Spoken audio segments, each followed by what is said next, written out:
नमस्कार दोस्तों, आप सभी का स्वागत है न्यू उत्कर्ष साइंस यूट्यूब चैनल में। आज का जो मेरा टेस्ट होगा वो होगा इंडियन ज्योग्राफी का पार्ट 2 है। इस पे पहले मैंने एक इंडियन ज्योग्राफी के ऊपर टेस्ट बना चुका हूँ। उसी श्रृंखला में आज ये दूसरा वीडियो है जिसमें हम इंडियन ज्योग्राफी पार्ट 2 के बारे में देखेंगे। काफ़ी अच्छा टेस्ट है, इसको आप देखिए। प्रश्नों का संकलन कठिन और आसान का मिक्सचर है। ना ज़्यादा प्रश्न बहुत कठिन है, ना ज़्यादा बहुत सरल है। बाकी आप डेली 11 बजे टेस्ट में आ जाया कीजिए, क्योंकि डेली एक वीडियो टेस्ट सीरीज के ऊपर आती है और काफ़ी अच्छा संकलन होता है। आप ये मत सोचिए कि आप नहीं कर पा रहे हैं, आप प्रश्नों के उत्तर जरूर दिया कीजिए, ताकि आपको अपना कह सकते हैं एहसास हो सके कि अब किन क्षेत्रों में आपकी कमांड जो है वो अच्छी नहीं है। क्या कहें ज्योग्राफी के हैं आप, जैसे मैं टेस्ट अभी जब मैं आपसे 25 प्रश्न पूछूंगा तो आप लास्ट में एनालिसिस कीजिएगा कि उन 25 प्रश्नों में से आपके प्रश्न कौन से गलत हुए हैं और किन 6 एरिया के जो प्रश्न थे वो गलत हो गए हैं, तो उनको आप देखिएगा। इससे होगा ये कि आप ये अंदाज़ा लगा सकते हैं कि आपके जो प्रश्न गलत हो रहे हैं वो किस सेक्टर से गलत। मान लीजिए आपने बंदरगाह के प्रश्न गलत कर दिया, आपके हिमालय के प्रश्न गलत हो जा रहे हैं, आपके दर्रे से प्रश्न गलत हो जा रहे हैं, या आपके कोई और प्रश्न गलत हो जा रहे हैं, या मानसून से रिलेटेड प्रश्न गलत हो जा रहे हैं। तो आप एक काम कीजिएगा, वो जो जिस टॉपिक से आपके गलत हो जा रहे हैं तो पढ़ने के क्रम में उनको वरीयता दीजिएगा। बाद में आप पढ़ते रहिएगा, लेकिन जो गलत हो जा रहा है उन सेक्टर पे आप पहले फोकस कर लीजिएगा। और यही आप हर सब्जेक्ट के तौर पे कीजिए। मान लीजिए आपके हिस्ट्री के प्रश्न ज़्यादा गलत हो रहे हैं, पॉलिटी के गलत हो रहे हैं, पर्यावरण गलत हो रहे हैं, तो आप उस सब्जेक्ट को नज़रअंदाज मत कीजिए। उससे रिलेटेड जितने भी प्रश्न हो आप उसको सॉल्व कर डालिए, क्योंकि जब उनको सॉल्व करेंगे तभी आप आगे जो टेस्ट सीरीज होगी उसको आप अच्छा प्रदर्शन उसमें कर पाएंगे। क्योंकि कल जो मैं टेस्ट लेके आऊँगा वो खगोलिकी का होगा, एस्ट्रोनॉमी का जो टेस्ट होगा। उसके बाद जो टेस्ट होगा वो होगा यूपी स्पेशल का। फिर हम आ जाएंगे सब्जेक्ट के, मतलब ज्योग्राफी के टॉपिक वाइज जो होंगे उनके हम टेस्ट लेंगे। इंडियन ज्योग्राफी और वर्ल्ड ज्योग्राफी का मिक्सचर रहेगा। अगर जो मैंने आपसे पूछा कि नदियों का टेस्ट है तो फिर उस दिन नदियों के ही प्रश्न होंगे। आप नदी वाला टॉपिक एक दिन पहले तैयार कर लीजिए। ये काफ़ी अच्छी मेरी एक पहल है, जिसको आप लोग बताइए कि सही है कि नहीं सही है। ये मैं कोशिश करूँगा कि आपको टॉपिक एक दिन पहले वीडियो में बता दूंगा, उसके नेक्स्ट डे वो वीडियो आएगा। जैसे मैंने नदी बताया तो नदी का वीडियो अगले दिन आ जाएगा। इस तरीके से बताएंगे। तो फिलहाल आइए समय न गवाते हुए इंडियन ज्योग्राफी का पार्ट 2 शुरू करते हैं। काफ़ी अच्छी क्वेश्चन इसमें संकलित किया है मैंने, कॉन्सेप्चुअल भी है, फैक्चुअल भी है। दोनों तरीके के प्रश्नों को आपको सॉल्व करना है, क्योंकि मैं जान रहा हूँ कि जितने लोग देख रहे होंगे ऐसा नहीं कि कोई सिर्फ कॉन्सेप्चुअल सब्जेक्ट की तैयारी, मतलब एग्जाम की तैयारी कर रहा होगा या फैक्चुअल कर रहा होगा। एग्जाम का पैटर्न यही रहता है कि दोनों तरीके के प्रश्न आते हैं। तो एग्जाम के पैटर्न को ध्यान में रखते हुए हमने भी ये पेपर बनाया है, ताकि इससे आपको लाभ मिल सके। क्योंकि मैं आपको अनावश्यक तरीके से प्रश्न नहीं डालना चाहता, कि मतलब जो अनावश्यक प्रश्न, जरूरी प्रश्नों को डाला है। काफ़ी अच्छे प्रश्न है। क्वेश्चन नंबर 1 से शुरुआत करते हैं, देखते हैं क्या है क्वेश्चन नंबर 1। क्वेश्चन नंबर 1 देखिए, कह रहे हैं भारत में निम्नलिखित नदियों पर विचार कीजिए। नदियाँ दी गई हैं, उन पर आपको विचार करना है। उसके नीचे आपको 4 नदियों के नाम दिए गए। पहला है बेतवा, लूनी, चंबल, स्वर्णरेखा। फिर पूछा गया है मतलब जो 4 नदियाँ, इनमें से कौन नदी उत्तर दिशा में बहती हैं। तो इसमें से उत्तर दिशा में कौन कौन सी नदियाँ बहती हैं, आप अंदाजा लगाइए। आपके सामने ऑप्शन है बेतवा, लूनी, चंबल, स्वर्णरेखा। तो बेतवा तो देखिए यमुना की सहायक नदी उत्तर की ओर बहती, सही है ये। लूनी जो है वो दक्षिण की ओर बहती है, ये गलत हो जाएगा, क्योंकि गुजरात के मतलब ये बहती राजस्थान के क्षेत्र में। ये तो ये 2 वाला गलत है। फिर तीसरा वाला चंबल है, चंबल भी यमुना की सहायक नदी उत्तर की ओर ही बहती है। बाकी स्वर्णरेखा पूर्व की ओर बहती है। तो इसके जो उत्तर सही हो जाएंगे पहला और तीसरा। तो ये ऑप्शन ढूंढिए, कूट में देखिए तो बी वाला ऑप्शन सही हो जाएगा, पहला और तीसरा। फिर नेक्स्ट है दूसरा क्वेश्चन है, ये भी काफ़ी कह सकते हैं कॉन्सेप्चुअल है। कॉन्सेप्ट क्लियर होगा तो आप तुरंत कर लेंगे। कॉन्सेप्ट के साथ साथ इसमें फैक्ट भी क्लियर होना चाहिए। नेक्स्ट है पूर्वी एवं पश्चिमी घाटों की तुलना में निम्न में कौन सा कथन सही है। तो आपको बताना है कौन सा कथन सही है। तो इसमें कथन कौन कौन से उनको मैं पढ़ता हूँ। पहला दिया हुआ है पूर्वी घाट खंडित एवं निम्न पर्वत पट्टी है, जबकि पश्चिमी घाट इसकी तुलना में अखंडित एवं उच्च पर्वत पट्टी है। ये पहला फैक्ट है। तो सीधी बात है, पूर्वी घाट में क्या बीच बीच में पर्वत जो क्या कटे फटे हुए हैं, मतलब एक साथ कंटिन्यूअस नहीं है। बीच बीच में क्या है, दरारें वगैरह कह सकते हैं, खंडित है बीच बीच में। और जबकि पश्चिमी घाट इसकी तुलना में, मतलब अगर जो पूर्वी घाट से तुलना करें तो पश्चिमी घाट क्या है, अखंडित इसकी तुलना में, पूर्वी घाट की तुलना में, और उच्च पर्वत पट्टी है। आप जान रहे हैं कि पश्चिमी घाट ज़्यादा ऊंचा है, पूर्वी घाट कम ऊंचा है। तो ये पहला फैक्ट सही हो जाएगा। देखिए इसमें पूर्वी घाट खंडित एवं निम्न पर्वत पट्टी है, सही है। जबकि पश्चिमी घाट इसकी तुलना में अखंडित और उच्च पर्वत पट्टी, सही है। नेक्स्ट है पूर्वी एवं पश्चिमी घाट अन्नामलाई की पहाड़ियों में आपस में मिलते हैं। ये क्या सही है, ये गलत है, क्योंकि वो दोनों आपस में नीलगिरी में मिलते हैं, अन्नामलाई में नहीं मिलते हैं। तो ये क्या हो जाएगा, ये जो दूसरा है इसका सिर्फ एक सही है, मतलब ये कूट केवल एक सही हो जाएगा। नेक्स्ट क्वेश्चन नंबर 3 है देवसा दर्रा किस राज्य में स्थित है। तो आपको बताना है देवसा दर्रा किस राज्य में स्थित है। तो जैसे ऑप्शन आपके सामने अरुणाचल प्रदेश, उत्तराखंड, हिमाचल प्रदेश, जम्मू कश्मीर, 4 ऑप्शन दिए गए हैं। तो उसके हिसाब से कौन सा हो जाएगा, हिमाचल प्रदेश सही हो जाएगा। तो इसको आप लगाइए, आप गूगल सर्च कीजिएगा, आपको आएगा हिमाचल प्रदेश। ये शायद कुल्लू घाटी इसी के पास में स्थित है। नेक्स्ट, निम्न में से किस राज्य की सीमा बांग्लादेश से नहीं मिलती है। तो आपको बताना है किस राज्य की सीमा बांग्लादेश से नहीं मिलती है। तो मेघालय, मणिपुर, मिजोरम, त्रिपुरा, 4 ऑप्शन दिए गए, आप बताइए कौन सा सही है। तो मेघालय की मिलती है, मिजोरम, त्रिपुरा, ये भी सब सही हो जाएगा। लेकिन मणिपुर जो है वो तो म्यांमार की तरफ है, उसकी सीमा तो मिलती नहीं है। तो इसका जो 4 का सही उत्तर हो जाएगा वो बी सही हो जाएगा। दरअसल जब आप किसी परीक्षा की तैयारी कर रहे होते हैं तो उसमें आजकल का जो पैटर्न है वो इंडियन ज्योग्राफी से प्रश्न ज़्यादा पूछे जाते हैं। तो आप इंडियन ज्योग्राफी अपनी अच्छे से मजबूत कीजिए। और इंडियन ज्योग्राफी को तैयार करना आसान भी है, और क्योंकि वर्ल्ड ज्योग्राफी के जो फैक्ट होते हैं वो कहाँ से कौन सा पूछ ले, इसलिए थोड़ा टफ भी हो जाता है। लेकिन इंडियन ज्योग्राफी को पढ़ना काफ़ी आसान है। इसमें जो भी चीज़ें सब सीमित हैं, अगर जो आप उन सीमित तरीकों को उनको आप देख लेंगे तो सब चीज़ें आप अच्छे से कर लेंगे। फिर क्वेश्चन नंबर हम 4 हो गया। क्वेश्चन नंबर 5 की तरफ आएंगे। क्वेश्चन नंबर 5 क्या कहता है, तेलंगाना राज्य की सीमा किस राज्य से नहीं लगती है। तो आप बताइए, ऑप्शन है आपके सामने महाराष्ट्र, छत्तीसगढ़, कर्नाटक, उड़ीसा। तो देखिए, तेलंगाना की सीमा महाराष्ट्र से भी लगती, छत्तीसगढ़ से भी लगती, कर्नाटक से भी लगती, लेकिन उड़ीसा से नहीं लगती। मतलब 5वें का डी सही हो जाएगा। नेक्स्ट क्वेश्चन नंबर 6, वन सर्वेक्षण रिपोर्ट 2019 के अनुसार देश में सर्वाधिक वन पाए जाते हैं। तो सर्वाधिक वन मतलब जो नीचे दिए गए उनमें से आपको बताना है कि सर्वाधिक वन कहाँ पाए जाएंगे। ऑप्शन है आपके सामने अरुणाचल प्रदेश, छत्तीसगढ़, केरल, आंध्र प्रदेश।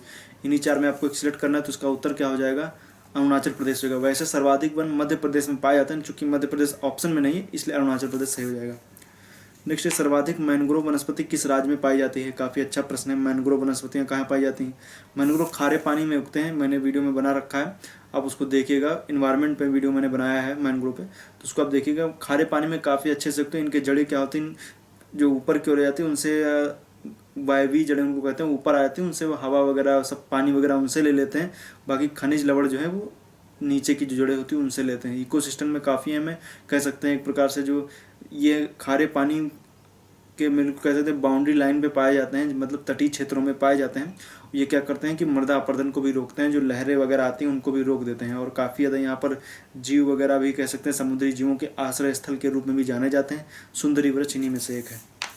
नेक्स्ट है, सर्वाधिक, ये हो गया क्वेश्चन नंबर 7 हो गया है। सर्वाधिक मैंग्रोव वनस्पति किस राज्य में पाई जाती है। तो पश्चिम बंगाल में पाई जाती है, मतलब 7 का बी सही है। फिर एक क्वेश्चन नंबर 8 है, कृष्णा नदी किस राज्य से होकर नहीं गुजरती है। क्वेश्चन अच्छा है। ऑप्शन है आपके सामने महाराष्ट्र है, कर्नाटक है, छत्तीसगढ़ है, तेलंगाना है। तो छत्तीसगढ़ से होते हुए नहीं जाती है, महाराष्ट्र, कर्नाटक, तेलंगाना और आंध्रा से होते हुए जाती है, लेकिन छत्तीसगढ़ से नहीं जाती है। फिर नेक्स्ट क्वेश्चन नंबर 9 है, तीस्ता नदी कहाँ से निकलती। काफ़ी अच्छा प्रश्न है। तीस्ता नदी, तीस्ता परियोजना भी आप जानते हैं, तीस्ता नदी जल विवाद भी है, सब पढ़िए। ये सब काफ़ी अच्छे टॉपिक हैं, इनको आपको पढ़ना चाहिए। तो ऑप्शन आपके सामने है, सांगमो झील, फिर एक कठोक झील, फिर चुल्हामू झील, फिर समिति झील।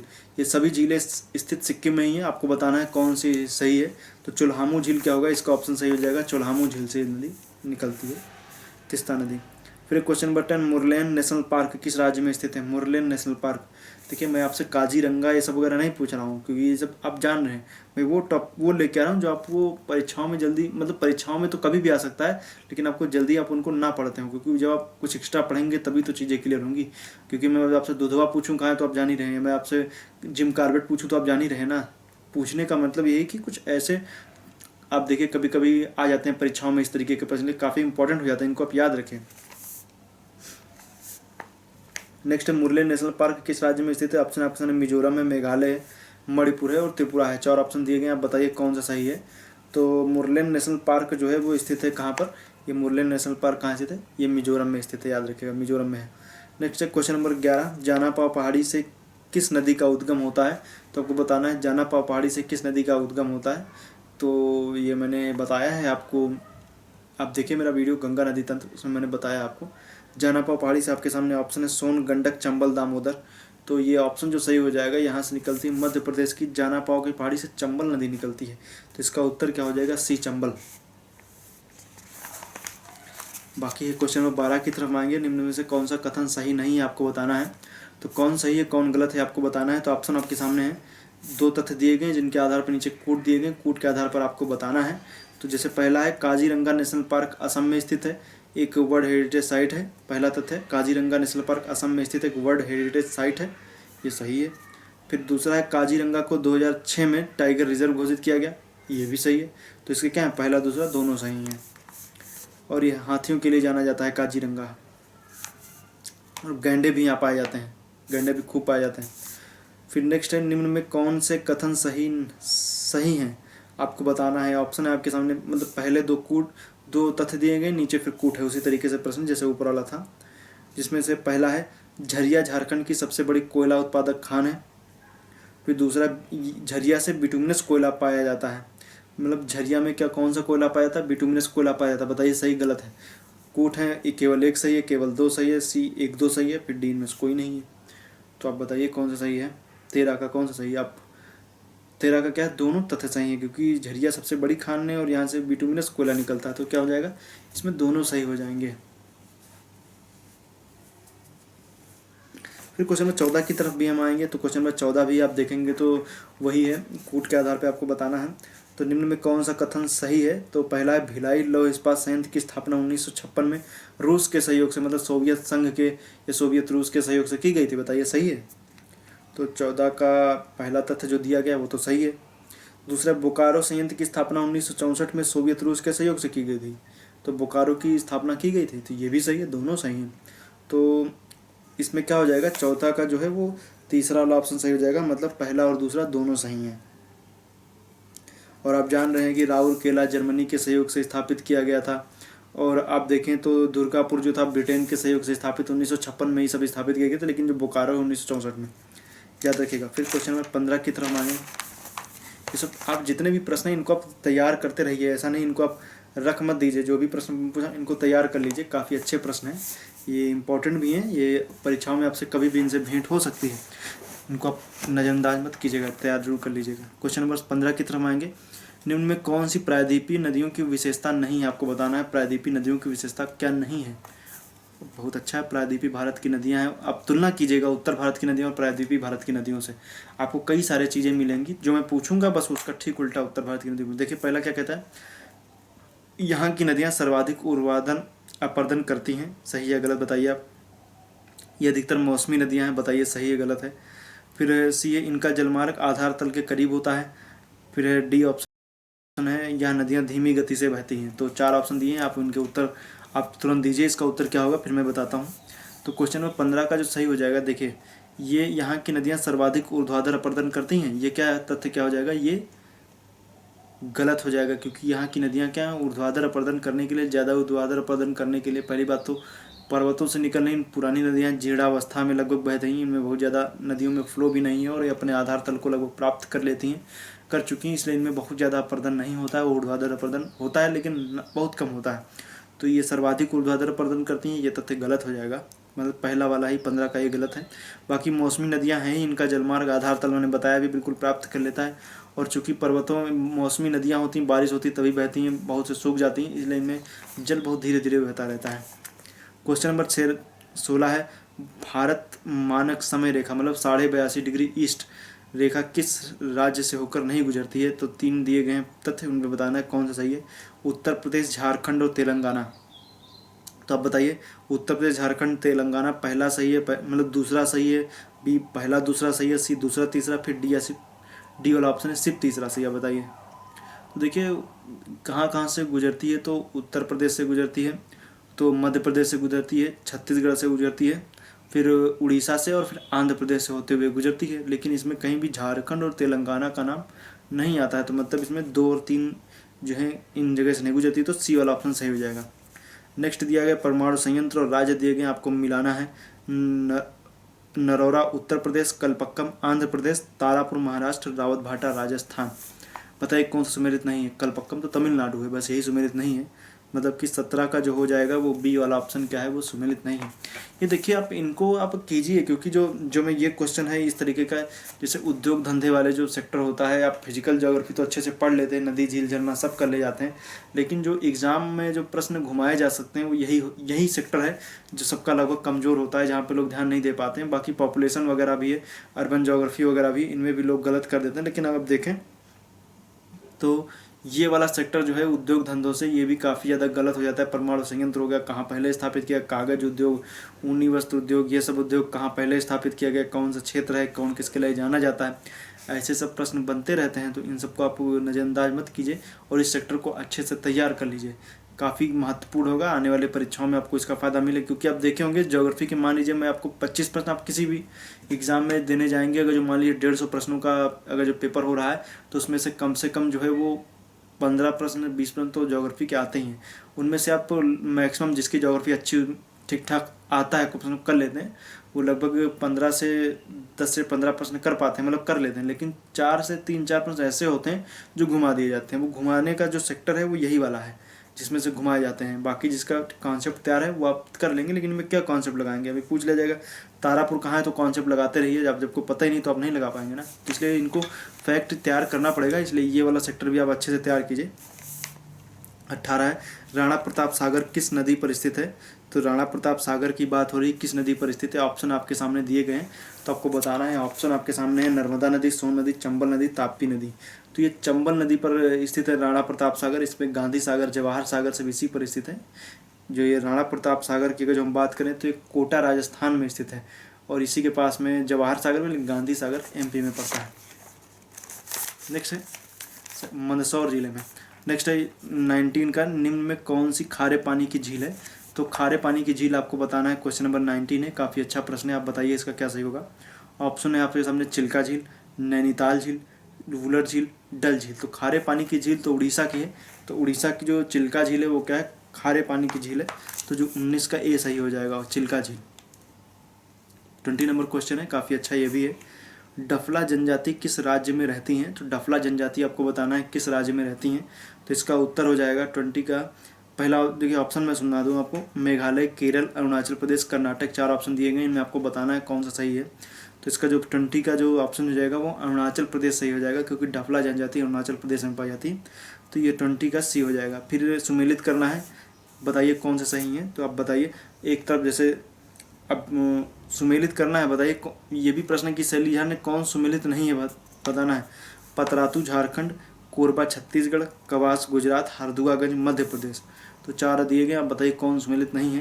तो हरदुआगंज मध्य प्रदेश में ना होकर के कहाँ है, यूपी में है। फिर 22 नंबर क्वेश्चन, निम्न में कौन सा कथन सही है, बताना है कौन सा सही है। पहला, मारमुआ गांव बंदरगाह गोवा की जुआरी नदी के ज्वारनदमुख पर स्थित है, पहला तथ्य ये है। फिर दूसरा है, नाहवा सेवा बंदरगाह का निर्माण चेन्नई बंदरगाह के दबाव को कम करने के लिए किया गया है। 2 तथ्य दिए गए, बताइए कौन सा सही कौन गलत है। तो पहला वाला देखिए, मारमुआ बंदरगाह गोवा में जुआरी नदी के ज्वारनदमुख मतलब एस्चुरी पर स्थित है, सही है। दूसरा क्या है, दूसरा है कि नाहवा सेवा को चेन्नई बंदरगाह के दबाव को कम करने के लिए किया गया, गलत है।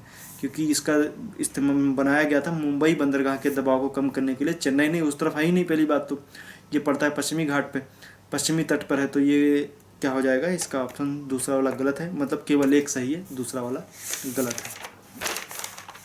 ये सब आप उत्तर देते रहिए। मैं देख रहा हूँ काफ़ी कुछ समय से जैसे जैसे प्रश्नों के स्तर बढ़ते जाते हैं, लाइव में लोगों की संख्या घटती चली जाती है। ये मैं पिछले कई वीडियो से देख रहा हूँ, जो प्रश्न जिस टेस्ट में प्रश्नों के स्तर बढ़ाया गया है, उसी तरीके से लोगों की देखने की क्षमता भी कम होती चली जा रही है। तो कहने का मतलब यही है कि आप जो भी मैं बता रहा हूँ उनमें पेपर का स्तर जो है उसको अच्छे से समझिए, उसको आसान प्रश्नों के चक्कर में मत पड़िए कि आसान है तभी करेंगे। जो भी जैसा भी प्रश्न पूछा जाए उनके उत्तर जरूर दीजिए, सभी प्रश्नों के उत्तर दीजिए। मैं देखता हूँ जितने लोग देख रहे होते हैं, 17, 18, 20, 25, 30, 35 लोग, जितने भी लोग देखें उसके उत्तर आप सभी लोग दिया कीजिए। आप सुबह 11 बजे आइए, लाइव चैट में आया कीजिए और उसमें उत्तर तुरंत दिया कीजिए। नहीं तो बाद में भी दे सकते हैं, मान लीजिए आप 12 बजे देख रहे हैं, 1 बजे 2 बजे देख रहे हैं, तो उत्तर तभी भी दे सकते हैं। कमेंट बॉक्स में सीधे उत्तर दीजिए, तो उत्तर जरूर दिया कीजिए। और आप उत्तर देने के बाद में आप काउंट भी कर लिया कीजिए कितने सही कितने गलत। मैं बार बार वीडियो में ये बात बोलता आ रहा हूँ, लेकिन फिर भी सिर्फ 3 ही 4 लोग जो हैं वो ये कहते हैं कि मेरे लास्ट में कि मेरे इतने आ रहे हैं। कुछ लोग कहते हैं जैसे मेरे इतने आ रहे हैं, लेकिन बाकी लोग ये भी नहीं कह पाते कि उनके कितने आ रहे हैं। तो इस स्थिति में रहिए, अंत में ये तो बता ही दीजिए कितने सही हो रहे हैं। भारत का सबसे बड़ा शिपयार्ड कहाँ है। पहला है कोच्चि, बी है मुंबई, सी है कोलकाता, डी चेन्नई। तो आप बताइए कौन सा सही है। उत्तर सही हो जाएगा कौन सा, कोच्चि। कोच्चि सबसे बड़ा है शिपयार्ड, मतलब यहाँ पे जहाज निर्माण कारखाना वगैरह होते हैं, जहाज निर्माण वगैरह, ये सब समझ लीजिए। फिर है 24 का अंतः उस कॉन्सेप्चुअल क्वेश्चन है, इसको समझिएगा। अंतः उष्णकटिबंधीय अभिसरण क्षेत्र के उत्तर दिशा में खिसकने से किसकी शुरुआत होगी? तो इसको समझिए। पहले देखिए ITCZ क्या होता है। जहाँ पर जब सूर्य जब कह सकते हैं जहाँ पर सूरज की किरणें सीधी पड़ती हैं वहाँ पर क्या होता है, गर्मी ज़्यादा बढ़ती है। गर्मी ज़्यादा बढ़ती है तो जब जहाँ पे ताप अधिक तो क्या होगा, निम्न दाब का क्षेत्र बनेगा, हवा ऊपर की ओर उठना शुरू करेगी। बस वही ITCZ हो जाता है। मतलब जहाँ पे क्या होता है, ताप अधिक हो, निम्न दाब का क्षेत्र, ये ITCZ होता है। अंतः उष्णकटिबंधीय अभिसरण क्षेत्र, इंटरट्रॉपिकल कन्वर्जेंस जोन। तो इसके उत्तर दिशा में जब ये उत्तर दिशा में खिसकता है, भारत के संदर्भ में ले या भारत के संदर्भ में लीजिए तो क्या होगा, पश्चिमी विक्षोभ, मतलब किसकी शुरुआत होगी, पश्चिमी विक्षोभ की शुरुआत होगी। बी ऑप्शन है मानसून का टूटना, सी है दक्षिण पश्चिम मानसून का आगमन, डी चेन्नई में मूसलाधार बारिश। इसमें कौन सा सही है? तो देखिए पश्चिमी विक्षोभ से मतलब नहीं है। पश्चिमी विक्षोभ तो उत्तर की ओर खिसकेगा तो पश्चिमी विक्षोभ तो नहीं आएगा, गलत हो गया पहला।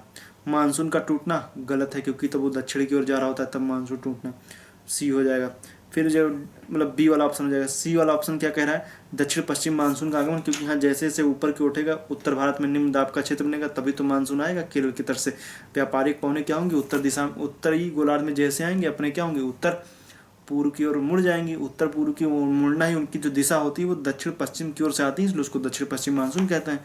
इसलिए क्या हो जाएगा, दक्षिण पश्चिम मानसून का आगमन हो जाएगा, ये सही है। चेन्नई में मूसलाधार बारिश नहीं होती, चेन्नई में सर्दियों के टाइम पर होती है, जब मानसून वगैरह लौट रहा होता है। तो दक्षिण भारत में क्या होती है, बारिश वगैरह उत्तर पूर्वी मानसून से हो जाती है। तो 24 का सी ऑप्शन सही हो जाएगा। फिर 25 नंबर क्वेश्चन, हम आखिरी क्वेश्चन की ओर आ गए हैं, इसका उत्तर आप लोग जरूर दीजिएगा।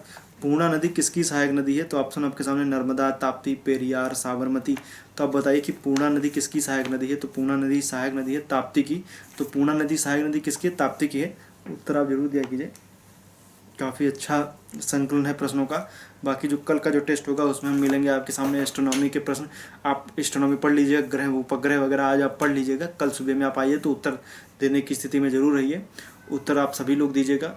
मैं बता दूं कि किस तरीके के प्रश्न बनाए गए। मंगल ग्रह हो गया उसके बारे में भी हैं, ग्रहों के ऊपर भी हैं, ब्लैक होल के ऊपर भी क्वेश्चन बनाए गए हैं। इन सब के ऊपर क्वेश्चन बनाए जा रहे हैं, कुछ बन गए हैं, कुछ आज शाम तक बन जाएंगे, फिर कल सुबह आपके सामने टेस्ट उपस्थित हो जाएगा। तो आप सभी उनके उत्तर जरूर दिया कीजिए। बाकी आप जब लाइव चैट में आ रहे हैं, मैं आपसे बातें कर रहा हूँ, तो आप चाहें तो आप मुझे कमेंट बॉक्स में तुरंत जो आप प्रश्न पूछना चाहते हैं आप पूछ सकते हैं लाइव चैट में, मैं तुरंत उसका उत्तर भी आपको जरूर दे दूंगा। तो उम्मीद करता हूँ वीडियो आपको अच्छा लगा होगा। वीडियो अच्छा लगा है तो अपने मित्रों के साथ शेयर जरूर किया कीजिए। मैं जानता हूँ शेयर आप करते नहीं हैं, मेरी बात को नज़रअंदाज कर देते हैं, लेकिन फिर भी मेरा काम है, शेयर कर दीजिएगा, वीडियो को लाइक जरूर कर दीजिएगा। वीडियो देखने के लिए आपका पुनः एक बार बहुत बहुत धन्यवाद। सुबह 11 बजे मत आना भूलिएगा, 11 बजे वीडियो आती है, डेली आया कीजिए। सब काम वगैरह जो भी है उनको बंद कर दीजिए। जो भी आप काम करते हैं, मतलब सो के उठ रहे हैं लेट में, तब जल्दी उठ जाइए। जल्दी उठ रहे हैं फिर सो जा रहे हैं तो उठ जाइए। 11 बजे आप जितने भी काम करते हैं उनसे सबसे फ्री होकर के लाइव चैट में आ जाए कीजिए। मेरे वीडियो 11 बजे डेली आती रहेगी, आप आइए या ना आइए बाकी आपके ऊपर डिपेंड करता है। ये वीडियो मैं बना आप ही लोगों के लिए रहा हूँ, लेकिन जब आप ही लोग नहीं आएंगे तो फिर इसका फ़ायदा क्या। लेकिन जो लोग आते हैं उनके लिए ही है, बाकी जो लोग नहीं आ रहे हैं उनकी मर्जी। बाकी मिलते हैं कल के वीडियो में। वीडियो देखने के लिए बहुत बहुत धन्यवाद।